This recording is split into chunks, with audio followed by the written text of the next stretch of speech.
দেখো তোমাদের যেগুলো আটকেছে সেগুলো হচ্ছে এই এক দাগেরটা তো ঠিক আগেরটার মতনই নিয়ম, যে same percent increase same percent decrease হলে কি হয় বলবে same percent increase same percent decrease হলে সবসময় ডিক্রিজই হয়।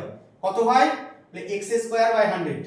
এক্স স্কোয়ার মানে কি 15 স্কোয়ার বাই 100। 15 স্কোয়ার 225, নিচে 100 রয়েছে, দুবারের পয়েন্ট, কত পার্সেন্ট হ্রাস? 2.25% হ্রাস হয়ে গেল এক দাগের উপর। এবার দুই দাগ বলি, দেখো দুই দাগ কি বলছে, same percent increase same percent decrease হলে সবসময় হ্রাসই হয়, আর কত হয় এক্স স্কোয়ার বাই 100 হয়। শেষ। দুই দাগের কোশ্চেন দেখো,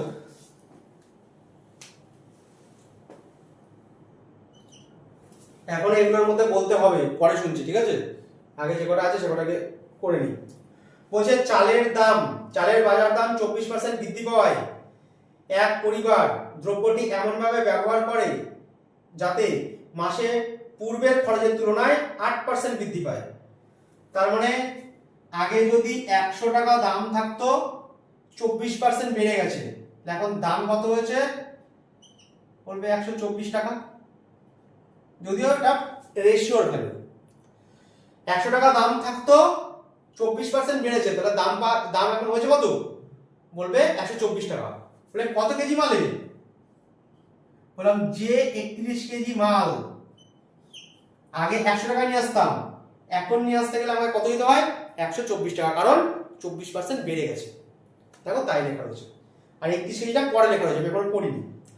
বলছে চালের দাম 24% বৃদ্ধি পাওয়ায়, তাহলে আগে 100 ছিল 24% বৃদ্ধি পেয়েছে মানে 124 হয়ে গেছে। তার জন্য কি করেছে, তারা তো না খেয়ে থাকবে না, কিছু পার্সেন্ট ওরাও ইনক্রিজ করেছে টাকা। কত পার্সেন্ট ইনক্রিজ করেছে? এটা 24% বেড়ে গেছিল, বললাম ওরা ইনক্রিজ করেছে 8%। তার মানে ওরা কত টাকার মাল খাচ্ছে এখন? বলবে 108 টাকার মাল খাচ্ছে, আগে যা দাম ছিল তার থেকে 8% বাড়িয়েছে। তার মানে চালের দাম 100 টাকা থাকলে দাম নিচ্ছে এখন 124 টাকা, কিন্তু অত টাকা তো পকেটে নেই, কিন্তু ভাত তো খেতে হবে, তার জন্য কি করেছে 8% ওরা ইনক্রিজ করেছে। তাহলে এখন ওরা আগে 100 টাকার মাল আনলে এখন আনছে 108 টাকার মাল, কিন্তু 108 টাকার মালে কি সব মালটা পাবে? বললাম না, কারণ কি, কারণ 24% বেড়েছে তো। এবার কি দেখো লেখা রয়েছে যে 31 কেজি বলছে যদি পরিবারটি পূর্বের মাসে 31 কিলোগ্রাম চাল ব্যবহার করতো, তাহলে বর্তমানে কত ব্যবহার করবে? তাহলে যে 31 কেজি চাল পরিবার 100 টাকায় নিয়ে আসতো, সেই 31 কেজি চাল এখন আনতে গেলে কত লাগবে? বলে 124, কারণ 24% বেড়ে গেছে, কিন্তু খেতেও তো হবে, তাই জন্য কি করেছে অল্প একটু ইনক্রিজও করেছে, কত 8% ইনক্রিজ করেছে। তার মানে এখন ওরা মাল খায় কত? বললাম 108 টাকার মাল খায়, ঠিক আছে? তারপরে 124 টাকায় পাওয়া যায় 31 কেজি বর্তমানে, যেটা আগে 100 টাকা নিত। তাহলে 1 কেজি পাওয়া যায় এত দামে, তাহলে 108 টাকায় পাওয়া যায় কত কেজি? এটা বেরিয়ে যাবে। তাহলে 124 টাকায় পাওয়া যায় এত কেজি, 1 টাকায় পাওয়া যায় এত কেজি, তাহলে 108 টাকায় পাওয়া যায় কত কেজি? কাটলাম কত হয় 4, কাটলাম কত হয় 27। তাহলে আলটিমেটলি ওরা এখন কত কেজি মাল খায়? বললাম 27 কেজি মাল খায়। 4 অঙ্কটাও ঠিক সেম, একই জিনিস, যে এত বেড়ে গেছে তাই জন্য এত টাকার মাল নিয়ে আসে, এখন কত টাকার মাল খায়, মানে কত কেজি মাল নিয়ে আসে, এই একই জিনিস। 4 অঙ্কটাও ঠিক সেম। আশা করবো এই অঙ্কটা বুঝেছো। দুই দাঁড়া 4 দাঁড়া এটা বলো ভালো করে।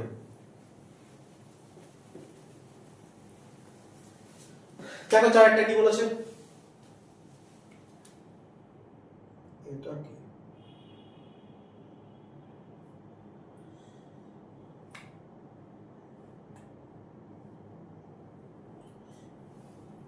পরে দেখছি। 4 দাগ বলছে চিনির দাম 44% বৃদ্ধি পেয়েছে।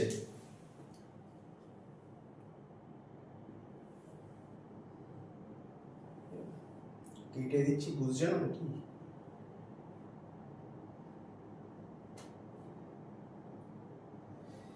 বলছে চিনির দাম 44% বৃদ্ধি পেয়েছে, কোথায় গেল সে অঙ্ক?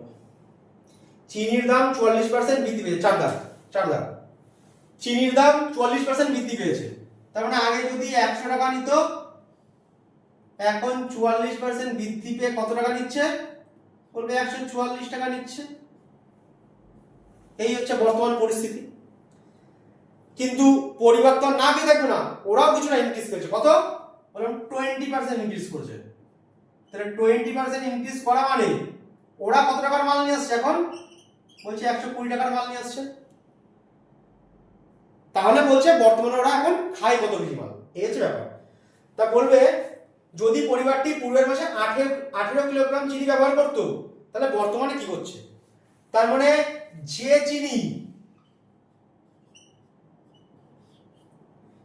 চিনি আগে 100 টাকায় আনতো, এখন 144 টাকা নিচ্ছে। কিন্তু অত তো আনতে পারছি না, কিন্তু কিছু তো বাড়াতে হবে, কারণ খেতেও তো হবে। তাই কি করছি? 120 টাকার মাল নিয়ে এসেছি। ওরা 20% ইনক্রিজ করেছে। তাহলে 18 কেজি চিনি আগের মাসে 100 টাকায় নিয়ে এসছে, কিন্তু 44% দাম বৃদ্ধি পাওয়ায় এখন দাম কত দাঁড়িয়েছে? 144 দাঁড়িয়েছে। তাহলে 144 টাকাই পাওয়া যায় 18 কেজি, 1 টাকায় পাওয়া যায় এত কেজি, 120 টাকায় পাওয়া যায় এত কেজি। 18 দিয়ে কাটলাম, কত বারে যায়? 8 বারে। 8 15 120। তাহলে বর্তমানে ওরা কত কেজি মাল নিয়ে আসে? বললাম 15 কেজি মাল নিয়ে আসে। হয়ে গেল 4 দাগ। এবার 5 দাগের অঙ্ক। ঠিক আছে, একই অঙ্ক, 5 দাগের একটু ভালো বুঝলাম।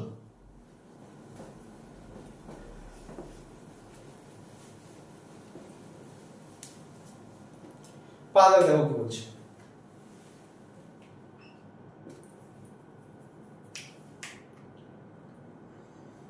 বলছে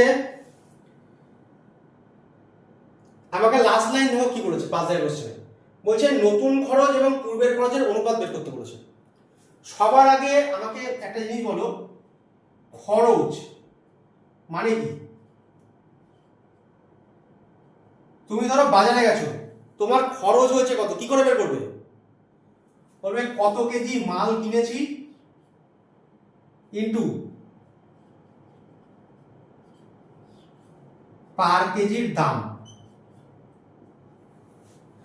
কত কেজি মাল কিনেছি আর পার কেজির দাম। ধরো 2 কেজি মাল কিনেছি 40 টাকা দামে, 2 কেজি মাল কিনেছি 40 টাকা দামে, তাহলে কত খরচ হয়েছে? 80 টাকা। তাহলে খরচ ডিপেন্ড করে কিসের উপরে? বললাম কত কেজি মাল কিনেছি আর পার কেজির দাম কত, তার উপরে খরচ ডিপেন্ড করে। তাহলে আমার পকেট থেকে কত বেরিয়েছে, মানে কত টাকা খরচ হয়েছে, কি করে পাবো? বললাম কত কেজি মাল কিনেছি আর পার কেজির দাম কত নিয়েছে, তার উপরে ডিপেন্ড করে। এবার দেখো আমাকে এখানে চেয়েছে কি, বলছে নতুন খরচ এবং পূর্বের খরচের অনুপাত। তাহলে আলটিমেটলি যেটা যেটা চেয়েছে সেটা লিখে নাও। বলবে নতুন খরচ আর পূর্বের খরচ তার অনুপাত চেয়েছে। এইটা আমার আলোচ্য বিষয়, যে আমি যখনই বের করব নতুন ইস্টু পুরনো বের করব। এইবার দেখো কি কি দিয়েছে। বলছে 40% দাম, বাজার দাম 40% বৃদ্ধি পেয়েছে। তাহলে 40% এর ফ্র্যাকশন হলো কত? না 40/100, 20 দিয়ে কাটলে বললাম 2/5। মানে দাম বৃদ্ধি পেয়েছে, তার মানে আগে যদি দাম 5 টাকা থাকে, 100 টাকা থাকলে 40 টাকা বৃদ্ধি পেয়েছে। তার মানে আগে যদি 5 টাকা থাকে 2 টাকা বৃদ্ধি পেয়েছে। দাম কত? 7 টাকা। এটা কি পেলাম? দাম। এটা পেলাম দাম। বাজার দাম বৃদ্ধি পেয়েছে। তার মানে আগে যদি 5 টাকা থাকতো 2 টাকা বৃদ্ধি পেয়েছে। 40% বৃদ্ধি হবে কি? 100 টাকা থাকলে 40 টাকা বৃদ্ধি, 5 টাকা থাকলে 2 টাকা বৃদ্ধি। তাহলে 5 টাকা থাকলে 2 টাকা বৃদ্ধি পেয়েছে, মানে 7 টাকা দাম। তাহলে দাম এখন নতুন দাম 7 টাকা, আগের দাম 5 টাকা। আর একটা কি বলেছে? এবং ব্যবহার 25% বৃদ্ধি পেয়েছে। 25% এর ফ্র্যাকশন হলো আমরা জানি 1/4, মানে 4 টাকা থাকলে, মানে 4 কেজি নিলে এখন 1 কেজি বেশি নেওয়া হয়। 25% বৃদ্ধি পেয়েছে মানে কি? 4 কেজি থাকলে 1 কেজি বেশি নেওয়া হয়। আগে যদি 4 কেজি নিতাম, এখন 1 কেজি বেশি নিই। তাই নেই কত? বললাম 5। বলবি এদের গুণফলই কি? খরচের পরিমাণ। দাম কত আর এটা হচ্ছে কত কেজি মাল। তাহলে এত কেজি মাল দাম এত, খরচ এত। এত কেজি মাল দাম এত, খরচ এত। তাহলে কি করতে হয়? গুণ করে কাটাকাটি করতে হবে। তাহলে প্রথমেই কাটাকাটি করে নিই। তাহলে দেখলাম কি আলটিমেটলি 7:4, এটাই কি হয়ে গেল নতুন খরচ এবং পূর্বের খরচের অনুপাত।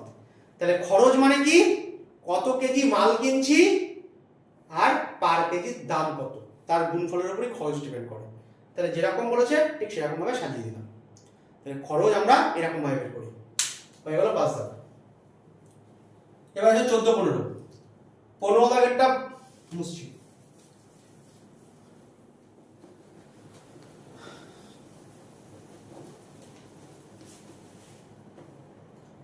এবার আছে 14-15। 14 দাগেরটা কেন বলছি, কারণ যে লজিকে করব সেই লজিকেই 15টা করব। দেখো একটু আগে আমরা শিখে এসেছিলাম আগের চ্যাপ্টারে যে কিভাবে ইউজ করতে হয়। এটা কোনটা পূর্বের দাম কোনটা নতুন দাম আমার লেখার দরকার নেই, শুধু কি বলেছে বর্তমান মূল্য 20 টাকা, পূর্বের মূল্য 18 টাকা। তাহলে আমি শুধু লিখবো এখানে বর্তমান মূল্য 20, পূর্বের মূল্য 18। শুধু আমরা টাকাগুলো লিখবো, কোনটা বর্তমান কোনটা পুরনো আমার দেখে কাজ নাই। ঠিক আছে, চালের দাম এগুলো রেশিও উল্টাতে হয়, অনেক কিছু ঝামেলা আছে, অত কিছুতে যাবোই না। আমরা বলবো একটা 20 টাকা দাম বলেছে, একটা 18 টাকা দাম বলেছে, কোনটা বর্তমান কোনটা নতুন আমার দেখার দরকার নেই। কি বলেছে বলবো এই লজিকে যদি 14 দাগের উত্তর মেলে তাহলে 15 দাগও এই লজিকেই হবে, কারণ 14 দাগের উত্তর তো মিলবেই, 15 দাগেরটা তোমাদেরটা মিলছে না। তবে 14 দাগেরটা যদি মেলে 15টাও মিলবে, একই লজিক। তাহলে নতুন দাম পুরনো দাম কোনটা আমার দেখার দরকার নেই, একটা 20 টাকা বলেছে একটা 18 টাকা বলেছে। লাস্ট লাইন ফলো করো কি বলেছে, বলছে একই রেখে চালের ব্যবহার কত কমাতে হবে। তার মানে আমাকে চেয়েছে কি কমাতে হবে, তাহলে আমার ফোকাস বিন্দু হচ্ছে কমাতে হবে। বলছে কত কমাবো, বলছে 2 কমাবো। কত কমাবো, কার থেকে কমাবো, নিশ্চয়ই বড়টার থেকেই কমাতে হয় আর ছোটটার থেকে বাড়াতে হয়। কত কমাবো, 2 কমাবো, কার থেকে 20 থেকে। 100 থেকে কত, 0 দিয়ে 0 কাটলাম, 2 দিয়ে 2 কাটলাম, উত্তর কত বলে 10%। ঠিক আছে, তাহলে আমাকে কোনটা নতুন কোনটা পুরনো এইসব কিছু দেখার দরকার নেই, শুধু এই যাওয়া কোনটা টাকা দিয়েছে কিন্তু দিয়েছে ব্যবহারের পরিমাণ বের করতে। রেশিও চেঞ্জ করার কোনো ব্যাপার নেই, ডাইরেক্ট মারবো, এরকম ভাবেই হবে। তাহলে কোনটা নতুন কোনটা পুরনো দরকার নেই, 20 আর 18 দিয়েছে, ডেটা লিখে ফেললাম। বলছে কমাতে হবে, লাস্ট লাইন হচ্ছে কমাতে হবে। কত কমাবো, কার থেকে কমাবো, নিশ্চয়ই বড় থেকে কমাবো, উত্তর হয়ে গেল। এবার 15টা হবে, তাহলে এটা যদি উত্তর যদি মেলে তাহলে ওখানেও মিলবে, যদিও নতুন বইতে উত্তরটা 25%ই দেওয়া আছে, এটা পুরনো বই, তাই জন্য এখানে উত্তরটা ভুল দেওয়া রয়েছে, নতুন বইতে 25ই দেওয়া আছে। 20 টাকা আর 25 টাকা, দেখো আমি অঙ্ক পড়ছিও না, কি বললাম 20 টাকা লেখা আছে আর 25 টাকা লেখা আছে। এবার বলো লাস্ট লাইন কি দিয়েছে, বলছে কত বৃদ্ধি করতে হবে, গল্প সেই এক। বলবে কত বাড়াবো, বলে 5 বাড়াবো। কত বাড়াবো, কার থেকে বাড়াবো, নিশ্চয়ই ছোটটার থেকেই বাড়ায় আর বড় থেকে কমায়। কত বাড়াবো, 5, কার থেকে 20 থেকে। 100 তে কত, উত্তর কত বলে 25%, উত্তর হয়ে গেল 16 দাগ। তাহলে আমাকে ওসব লেখারই দরকার নেই, ট্রান্সফার করার দরকার নেই, কিচ্ছু করার দরকার নেই। যেরকম ভাবে আগের চ্যাপ্টারের প্রথম অঙ্কগুলো করলাম এবার সেরকম ভাবে চালিয়ে যাবো। আমার ফোকাস বিন্দু হচ্ছে লাস্ট লাইন, কত বাড়াবো কার থেকে বাড়াবো, কত কমাবো কার থেকে কমাবো। ঠিক আছে, এই লুকটা নিচে দেখা যায়, কোনটা কি দেওয়া রয়েছে সব থেকে কাজ নাই। 16 দাগ।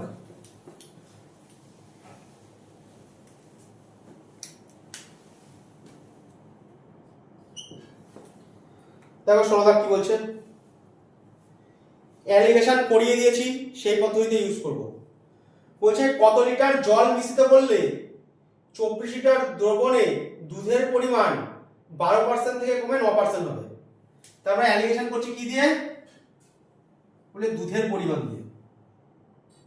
ঠিক আছে, দুধের পরিমাণ ফাইনাল প্রথমে কত ছিল, বলে 12%।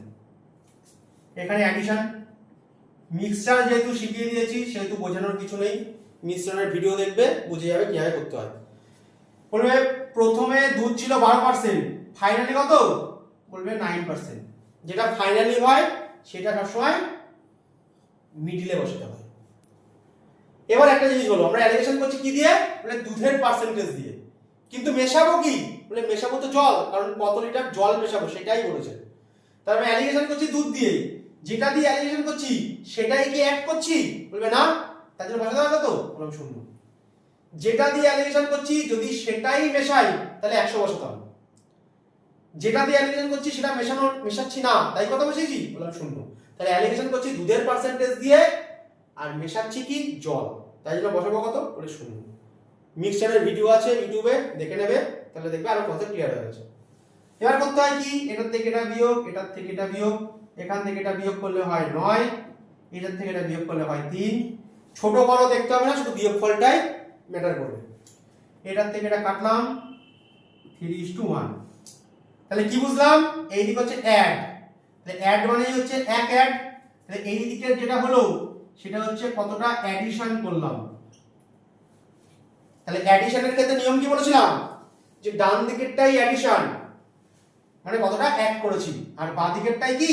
ইনিশিয়াল কোয়ান্টিটি বা প্রাথমিক পরিমাণ।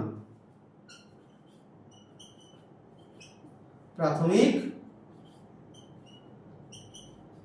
পরিমাণ বা ইনিশিয়াল কোয়ান্টিটি। তাহলে যেটা অ্যাড করেছি সেটা হচ্ছে এক পরিমাণ, আর যেটা 3 আছে সেটা কি? প্রাথমিক পরিমাণ, মানে কত লিটারের মিশ্রণ ছিল। তাহলে মিশ্রণের যখন আমরা অ্যালিগেশন করব, মানে আমরা যখন অ্যাডিশনের ক্ষেত্রে অ্যালিগেশন করব, দু রকম ভাবে অ্যালিগেশন হয়, একটা অ্যাডিশনের ক্ষেত্রে হয়, একটা রিপ্লেসমেন্টের ক্ষেত্রে হয়। নিয়ম দুটোরই এক, শুধু এই জায়গাটাই গিয়ে আলাদা। মিশ্রণের ভিডিও দেখবে, দেখবে সব ক্লিয়ার হয়ে গেছে। শুধু অ্যাডিশনের কথা বলছি, যেহেতু আমরা এখানে অ্যাড করেছি তাই এটা মানেই হচ্ছে এটা। তাহলে অ্যাড করেছি কত? বলে 1 পরিমাণ। আর এই দিকে ক্যালকুলেশন করে যেটা পাওয়া যায় সেটা কি পাওয়া গেল? যে প্রাথমিক পরিমাণ। বলে প্রাথমিক পরিমাণে যেটা 3 ছিল সেটা মানে কত ছিল? বলে 24 লিটার ছিল। তাহলে 3 মানেই যদি 24 লিটার হয়, কত গুণে ভাগ করছে? বলে 8 গুণে। তাহলে একটা কত গুণে ভাগ করবে? বলবে 8 গুণে। তাহলে কত লিটার মিশিয়েছিলাম? বলবে 8 লিটার মিশিয়েছিলাম। ক্লিয়ার কথা? তাহলে কত লিটার মিশিয়েছি? বলবে 8 লিটার মিশিয়েছি। তাহলে 16 দাগের অঙ্ক কি করতে হয়? মানে অ্যালিগেশন করতে হয়। মিশ্রণে করিয়ে দিয়েছি, মিশ্রণের ভিডিও দেখবে ইউটিউবে রয়েছে, দেখবে কনসেপ্ট ক্লিয়ার হয়ে গেছে। তাহলে অ্যাডিশনের কনসেপ্টটা আরেকবার বলি। আমরা অ্যালিগেশন করছি দুধের পার্সেন্টেজ দিয়ে, দুধ প্রথমে এত, ফাইনালি এত। ফাইনালিটা সবসময় কোথায় বসাতে হয়? না মিডিলে বসাতে হয়। তাই মিডিলে বসলাম, এটা বসলাম। এবার কি করব? বললাম এখানেও কিছু বসাতে হবে, তবেই তো বিয়োগটা করতে পারবো। বললাম অ্যালিগেশন করছি কি দিয়ে? দুধের পার্সেন্টেজ দিয়ে। আর মেশাচ্ছি কি? মেশাচ্ছিলাম কি অ্যাডিশনে? জল। আমরা অ্যাডিশন করছি দুধ দিয়ে আর মেশাচ্ছি জল, তাহলে লিখবো কত? বললাম যেটা দিয়ে অ্যাডিশন করছি সেটাকে মেশাচ্ছি, বলবে না, তাই জন্য শূন্য। এবার এটার থেকে বিয়োগ করতে হয়, এটার থেকে বিয়োগ করতে হয়, কাটাকাটি করে দেখলাম 3:1। এই দিকে যেহেতু অ্যাড রয়েছে তাই এই দিকের মানটা হচ্ছে অ্যাডিশন, আর এই দিকেরটা কি হয়? প্রাথমিক কোয়ান্টিটি বা প্রাথমিক ইনিশিয়াল কোয়ান্টিটি বা প্রাথমিক পরিমাণ হয়। তাহলে যেটা 3 মানেই 24 হবে, কারণ প্রথমে 24 লিটারের মিশ্রণ ছিল। তাহলে যেটা 1 মানে কত হবে? বললাম এটাও 8 গুণে ভাগ করলে এটাও 8 গুণে ভাগ করবে। আলটিমেটলি কত লিটার মিশিয়েছি? 8 লিটার মিশিয়েছি। চলে আসো 20 দাগ।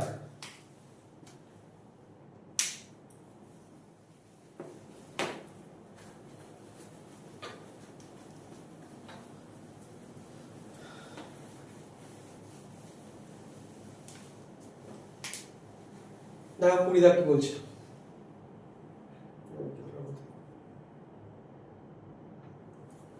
20 দাগ একই জিনিস, অ্যালিগেশন। আগেরটা অ্যাড করেছি, ঠিক আছে? এবার দেখো বাষ্পীভূত হয়ে গেছে, মানে ইভাপোরেট হয়ে গেছে, ঠিক আছে? আগেরটায় অ্যাডিশন করছিলাম, এবারটায় ইভাপোরেট হয়ে গেছে, মানে বাষ্পীভূত হয়ে গেছে। ঠিক একই পদ্ধতিতে করবো যা বলেছি। অ্যাডিশনও যা, ইভাপোরেশনও তাই, শুধু রিপ্লেসমেন্টের কনসেপ্টটা লাস্ট লাইনে শুধু পার্থক্য আছে। আর অ্যাডিশন আর ইভাপোরেশনের কনসেপ্ট পুরো সেমই, যা করলাম ঠিক তাই। দেখো কি বলেছে? বলছে একটি মিশ্রণে লবণের পরিমাণ 12%। তাহলে অ্যালিগেশন করছি কি দিয়ে? লবণের পরিমাণ দিয়ে। লবণ প্রথমে কত? বলে 12%। লবণ ফাইনালি কত? বলবে 17%। বলছে 25 কিলোগ্রাম জল বাষ্পীভূত হলে লবণের পরিমাণ হয় 17%। তাহলে ফাইনালি লবণ কত? বলে 17। এবার এখানে ইভাপোরেট হয়েছে বা বাষ্পীভূত হয়েছে। আর বাষ্পীভূত কে হয়? জল হয়। নুন তো আর বাষ্পীভূত হয় না, লবণ তো আর বাষ্পীভূত হয় না, বাষ্পীভূত কে হয়? জল হয়। কি কি বলেছে? বলছে আরেকবার পড়ি। বলছে একটি মিশ্রণে লবণের পরিমাণ হচ্ছে 12%। তাহলে লবণের পরিমাণ 12%। 25 কিলোগ্রাম জল বাষ্পীভূত হয়ে গেলে জল কত বেরিয়ে গেছে? 25 কেজি। মানে যেটা বাষ্পীভূত হচ্ছে সেটার কথা বলে দিয়েছে। আর 16 অঙ্কে কি ছিল? প্রথমে যত লিটারের ম্যাটেরিয়াল ছিল সেটার কথা বলে দিয়েছে। আর এখানে কি বলেছে? যতটা বাষ্পীভূত হয়েছে সেটার কথা বলেছে। বলছে 25 কিলোগ্রাম যদি বাষ্পীভূত হয়ে যায় তাহলে লবণের পার্সেন্টেজ দ্বারা 17%। তাহলে প্রকৃত মিশ্রণের পরিমাণ কত, মানে ইনিশিয়াল কোয়ান্টিটি কত সেইটা বের করতে বলেছে, মানে বাদিকের ভ্যালুটা। তাহলে এবার একটা জিনিস বলি, প্রথমে লবণ এত, ফাইনালি লবণ এত, ঠিক আছে? তাহলে আমরা অ্যালিগেশন করছি কি দিয়ে? বললাম লবণ দিয়ে। কিন্তু ইভাপোরেট হচ্ছে কি? বলবে জল। লবণ কি হয়েছে? বলবে না। তাহলে বলবে কত? বলবে 0। যেটা দিয়ে অ্যালিগেশন করছি যদি সেটা ইভাপোরেট না হয়, বাষ্পীভূত না হয়, তাহলে বসাবো কত? বললাম 0। ইভাপোরেট হচ্ছে তো জল, আর অ্যালিগেশন করছি কি দিয়ে? লবণ দিয়ে। তাহলে বসাবো কত? বলে 0। এবার করতে হয় এটার থেকে এটা বিয়োগ, এটার থেকে এটা বিয়োগ, এটার থেকে এটা বিয়োগ করলে হয় 17, এটার থেকে এটা বিয়োগ করলে হয় 5। এই 5 মানে কি? মানে ডান দিকের পরিমাণটা, মানে কতটা ইভাপোরেট হয়েছে বা বাষ্পীভূত হয়েছে, ঠিক আছে, সেটার পরিমাণ। আর ডান দিকের পরিমাণটা মানে কি? ইনিশিয়াল কোয়ান্টিটি বা প্রাথমিক পরিমাণ। তাহলে বলবে যেটাই 5 সেটা মানে 25 না, কারণ এটাই তো বাষ্পীভূত হয়েছিল। আগের বার এইটারটা দিয়েছিল যে প্রাথমিক অবস্থায় কত লিটার ছিল, কিন্তু এবার এটা বলেনি, এবার এটাই বার করতে বলেছে। বলছে ইভাপোরেট হয়েছে 25, মানে যেটা 5 বাষ্পীভূত হয়েছে দেখছি সেটা মানেই 25। কত গুণে মুভ করছে? বললাম 5 গুণে। এটা যদি 5 গুণে মুভ করে তাহলে এটাও 5 গুণে মুভ করবে। তাহলে 5 17 85 কেজি। তাহলে প্রাথমিক অবস্থায় কত লিটারের ম্যাটেরিয়াল ছিল? ওটা 85 কেজি ম্যাটেরিয়াল ছিল। পুরো সেম অঙ্ক, 16 মধ্যে 17। দেখো 23 দাগ দেখো, 23 দাগেরটা বলে দিচ্ছি, বাকিগুলো পেরেছো বলেছো। 23 দাগ বলছে দুটি সংখ্যার যোগফল 56। তার মানে এই 56 কে আমাকে ডিস্ট্রিবিউট করতে হবে, কারণ দুটি সংখ্যার যোগফল। এবার কিছু ডেটা দিয়েছে। কি ডেটা দিয়েছে? বলছে একটি সংখ্যা 30%, এই যে x একটি সংখ্যা, এর 30% অপর সংখ্যার 40% এর সমান। তাহলে অপর সংখ্যা কি? বলে y তার 40% এর সমান। সমান বলেছে বলে ইকুয়াল টু। তাহলে এর 30% এর 40% এর সমান, যেহেতু সমান বলেছে তাই ইকুয়াল টু। এবার চেয়েছে কি? বলছে তাহলে ক্ষুদ্রতম সংখ্যাটি কত? তাহলে ক্ষুদ্রতম সংখ্যাটি বের করতে হবে। তাহলে কি করতে হবে? বললাম রেশিও বার করে নিই। পার্সেন্টের সঙ্গে পার্সেন্ট কাটলাম, শূন্যর সঙ্গে শূন্য কাটলাম, তাহলে x by y is equal to কত? বলবে 4/3। 4/3 মানে কত? বলে 4:3। তাহলে একটা সংখ্যা হচ্ছে 4 আর একটা সংখ্যা 3। মোট কত দেখছি? বলবে 7। তা দুটো সংখ্যা যোগফল দিচ্ছি 7, বাড়াতে হবে কত? বলে 56। কত গুণ গুণ করবে? বললাম 8 গুণে। চেঞ্জ কোনটা? বলে ছোটটা। ছোটটা কত হবে? বললাম 24 হবে। যদি বড় বলতো তাহলে 4 এর সাথে গুণ করতে হবে।